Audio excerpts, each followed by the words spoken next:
আলাইকুম রহমতুল্লাহি ওয়া বারাকাতুহু। আমরা জানি হাদিস শরীফে আল্লাহ রাসূল সাল্লাল্লাহু আলাইহি ওয়াসাল্লাম বলছেন যে সবচেয়ে ছোট জান্নাতটা পাবে সেটা 10 দুনিয়ার সমান। দুনিয়ার সমান। অনেকের ধারণা যে 10 দুনিয়ার সমান একটা জান্নাত হবে, একটা মার্কাও জান্নাত হবে। তাহলে এখন কত হাজার কতগুলো জান্নাত আছে, আর এগুলো আল্লাহ কোথায় রাখছে চিন্তা হতে পারে। আচ্ছা, তার আগে বিজ্ঞান কি বলে শুনি। আমরা জানি পৃথিবীর ব্যাসার্ধ 40,000 কিলোমিটারের মতো। পৃথিবীর ব্যাসার্ধ 40,000 কিলোমিটারের মতো। আমরা জানি সূর্যের আলোর গতি সেকেন্ডে 3 লক্ষ কিলোমিটার। তাহলে 1 সেকেন্ডে পৃথিবী প্রদক্ষিণ করতে পারে আলোর গতিতে। 1 সেকেন্ডে 7 বার প্রদক্ষিণ করতে পারে পৃথিবী আলোর গতিতে। আমরা জানি ছায়াপথ নামে একটা গ্রহ আছে।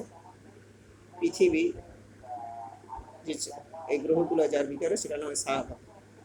তাহলে ছায়াপথ কত বড়? ছায়াপথ হয়েছে যে আলোর গতির সেকেন্ডে 30,000 কিলোমিটার।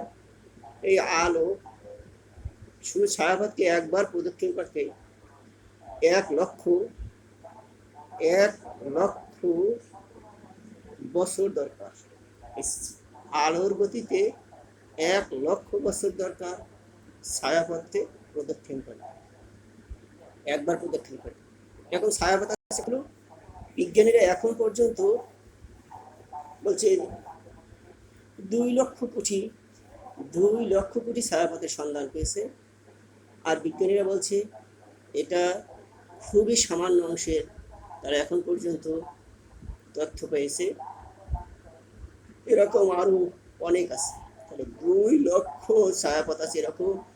আর একটা ছায়াপথের ব্যাসার্ধ হয়েছে আলোর গতিতে আলোর গতিতে 1 লক্ষ বছর দরকার একবার ছায়াপথ প্রদক্ষিণ করতে। সুবহানাল্লাহ, সুবহানাল্লাহ, আল্লাহু আকবার। আল্লাহ কত বড় তাহলে। আর এই আল্লাহর পক্ষে 10 দিনের সময় দেওয়া মানুষকে মোটেও অসম্ভব না, অবশ্যই সম্ভব। আল্লাহ তাআলা আমাদেরকে বোঝার তৌফিক দান করুন। আখির দাওয়ানা আলহামদুলিল্লাহি রাব্বিল আলামিন।